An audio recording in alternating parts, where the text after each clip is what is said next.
ان کے جو جنگ ہے، جنگ کی، کیونکہ بطور ویب سائٹ، جب ویب سائٹ تو انٹرنیشنل ہوتی ہے تو وہ دیکھی جا رہی ہوتی ہے امریکہ میں بھی، وہ دیکھی جا رہی ہوتی ہے یو اے ای میں بھی، اور وہ دیکھی جا رہی ہوتی ہے یو کے میں بھی۔ انہوں نے کیا کیا کہ جو ان کا بہت بڑا، انہوں نے جو ایک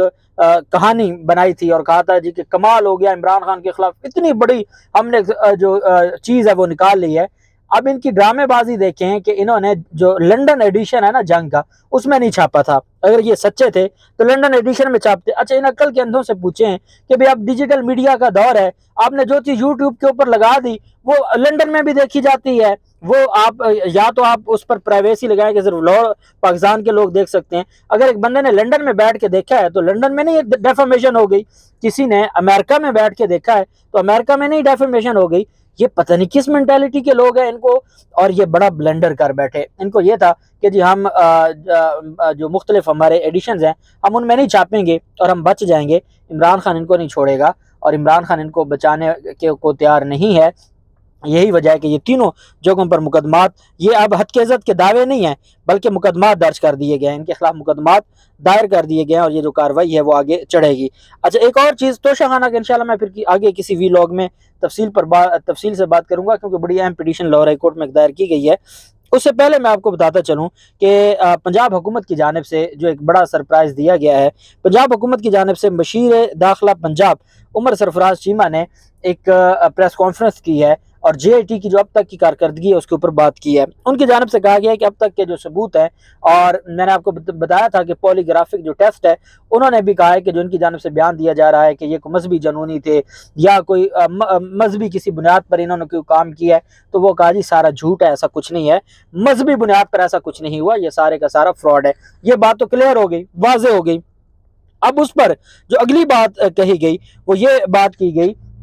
کہ جو جماعتیں اس کو مذہبی اور جنونی رنگ دینا چاہ رہی تھیں وہ ناکام ہو گئی ہیں۔ تفتیش میں یہ بات سامنے آ گئی ہے کہ وہ ایک پری پلانڈ مرڈر اٹیک تھا، وہ عمران خان کو قتل کرنا چاہتے تھے، وہ جو بیان دے رہے ہیں وہ سارا رٹا رٹایا تھا، معاملہ کچھ اور تھا۔ جب یہ بات سامنے آئی تو تبھی تو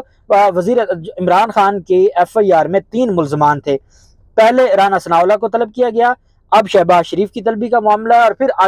اب آگے بڑھنا ہے یا نہیں بڑھنا، یہ 2 لوگ جب ان کو پکڑا جائے گا تو یہ معاملہ آگے چلا جائے گا، یا ہو سکتا ہے الٹیمیٹلی جب اس تفتیش میں یہ بات سامنے آ جائے کہ ان کا بھی کردار ہے تو ہمارے ادارے خود ان کے خلاف کو کارروائی کریں۔ لیکن چونکہ یہ 2 اہم ملزمان تھے تو یہ کس وجہ سے ان کے خلاف کارروائی شروع کی گئی ہے کہ ان کا جو بیان ہے وہ جھوٹا ہے۔ دوسرا جو زبیر نیازی کی سٹیٹمنٹ ہے جو سیشن عدالت میں انہوں نے ریٹ فائل کی 22A 22B CRPC کے تحت for the registration of criminal case, Imran Khan کی جانب سے وہ مدعی بنے، تو اس پر عدالت نے کہا کہ چونکہ ایف آئی آر پہلے درج ہو چکی ہے، وہ میں نے آپ کو بتایا تھا بڑے ایک گیم ڈالی گئی اور ایف آئی آر درج کروائی گئی کہ ایف آئی آر درج ہو چکی ہے، نئی ایف آئی آر نہیں ہونی، آپ جا کے اپنے اسٹیٹمنٹ ریکارڈ کریں، اور پابند ہے انویسٹیگیشن آفیسر کہ وہ اس کے مطابق تفتیش کرے، اور اگر جو آپ کی اسٹیٹمنٹ ہے اس کے مطابق معاملہ آ جائے تو اسی ایف آئی آر میں ان لوگوں کے خلاف کارروائی ہو جائے گی۔ وہ زبیر نیازی کی اسٹیٹمنٹ ریکارڈ ہو گئی جس کی بنیاد پر پھر ان کے خلاف کارروائیاں شروع کی گئیں۔ اب مشیر داخلہ نے کہا کہ فورینسک رپورٹ کے مطابق حملہ آور 2 یا اس سے زائد تھے، عمران خان پر حملہ ایک سوچا سمجھا پلان اور سازش تھی، سازش میں وہ شامل تھے جو عمران خان کے خلاف مذہبی پروپیگنڈا کر رہے تھے۔ جے آئی ٹی نے جو تفتیش کی اس کی رپورٹ بھی جلد عدالت میں جمع کرا دی جائے گی، اور ساتھ یہ کہا ہے کہ پہلے ہم نے رانا ثناءاللہ کو، مریم اورنگزیب کو اور ان کے ساتھ جاوید لطیف کو طلب کیا تھا، اس پر جو پنجاب حکومت کی جانب سے یہ کہا گیا کہ کیونکہ وہ پیش نہیں ہوئے، 17 دسمبر کو پیش ہونا تھا، وہ پیش نہیں ہوئے، اب ان کے وارنٹ گرفتاری جاری کیے جائیں گے۔ 161 CRPC کے تحت تفتیشی افسر کے پاس یہ اختیار ہے کہ جب وہ کسی کو طلب کرتا ہے اس کو آنا پڑتا ہے، نہیں آئے گا اس کے وارنٹ گرفتاری جاری ہو جائیں گے۔ پھر جو نان بیلیبل وارنٹ گرفتاری جاری ہوں گے تو پھر کوئی عدالت بھی ریلیف نہیں دیتی، تفتیش میں بہت زیادہ اختیار ہوتا ہے۔ اور تیسری بات کہ تفتیش میں اس وجہ سے بلایا جاتا ہے کہ بھئی آپ آئیں، اپنا جو آپ کے خلاف یہ ایلیگیشن ہے آئیں اور اپنی آپ جو صفائی پیش کریں، وہ نہیں کریں گے تو 1 سائیڈڈ ایف آئی آر جو ہے وہ ان کے خلاف چلان جمع ہو جائے گا، جب چلان جمع ہو جائے گا تو ان کو گرفتار بھی ہوگا، وہ ضمانتیں بھی کروائیں گے اور ان کے خلاف ٹرائل بھی چلے گا۔ اب جے آئی ٹی کی جانب سے کہا گیا کہ ان کے خلاف وارنٹ گرفتاری جاری کیے جائیں گے، اور ساتھ ان کی جانب سے یہ بھی کہا کہ تسنیم حیدر نے جو بیان دیا ہے اس کی بھی تحقیقات ہو رہی ہیں، اور ان کے وکیل نے بتایا ہے کہ وہ تمام ثبوت لندن پولیس کو انہوں نے پیش کر دیے ہیں، وہ ہمیں بھی ثبوت دینے کے لیے تیار ہیں، اور JIT ان کا بھی ویڈیو لنک کے ذریعے سٹیٹمنٹ ریکارڈ کرے گی۔ اور اگلی بات انہوں نے یہ کی کہ چونکہ اب یہ معاملہ سامنے آیا ہے کہ عمران خان کے خلاف جو ایک مذہبی منافرت اور پروپیگنڈا پھیلایا گیا اور ایک پری پلان طریقے سے منصوبہ سازی اور سازش کر کے انہوں نے یہ قتل عام کی کوشش کی ہے اور اس میں ایک معصوم شخص کی جان لے لی ہے، اس وجہ سے اب ہم نے فیصلہ کیا ہے کہ شہباز شریف کو، فضل الرحمان کو اور باقی 12 سیاسی افراد کو طلب کرنے کا ہم نے فیصلہ کیا ہے۔ JIT نے اپروول لے لی ہے کابینہ سے، اور اپروول لینے کے بعد آج یا کل ان کو طلبی کا نوٹس جاری ہو جائے گا، کیونکہ فضل الرحمان بھی مذہبی منافرت پھیلانے میں عمران خان یہ ذہن سازی کہہ رہے تھے عمران خان کو قتل کرنے کے حوالے سے۔ آپ کو یاد ہے ایک جو جمعیت علماء اسلام کے ایک رہنما نے جو کچھ کہا تھا، اور ایسے لوگوں پر اللہ پاک ایسے لوگوں کو اٹھا ہی لے کہ جو اپنے مخالفین کو قتل کرنے تک کی بات کرتے ہیں،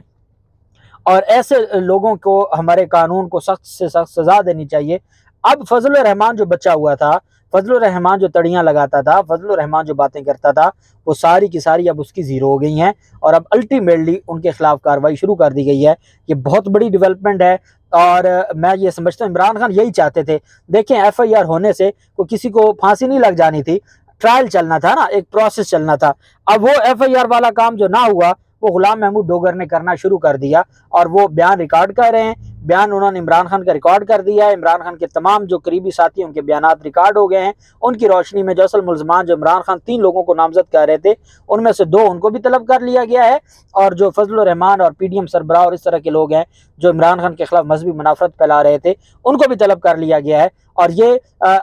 آگے معاملہ چلے گا جیسے جیسے تفتیش آگے بڑھے گی، اور یہ ان کا یہ کہنا ہے کہ ابتدائی تفتیش کی جو رپورٹ ہے وہ بھی آگے 1-2 دن میں پیش کر دی جائے گی، اور پوری دنیا دیکھے گی کہ غلام محمود ڈوگر نے کیا تفتیش کی ہے۔ چونکہ عمران خان کی جانب سے اس پر اعتماد کا اظہار کیا گیا ہے، اور ہماری جس دن ملاقات ہوئی تھی عمران خان نے یہ کہا تھا کہ مجھے JIT ایک چیز کے بارے میں بتا رہی ہے، تو انشاءاللہ امید ہے کہ یہ جو لوگ ہیں کم از کم کل کسی کے خلاف اس طرح کا جھوٹا پروپیگنڈا مذہبی منافرت پھیلا کے اس کی جان لینے کے لیے یہ جو سازشیں نہیں کریں گے۔ اللہ پاک پاکستان کا ہمیں ناصر ہو۔ بہت شکریہ۔ اللہ حافظ۔ پاکستان زندہ باد۔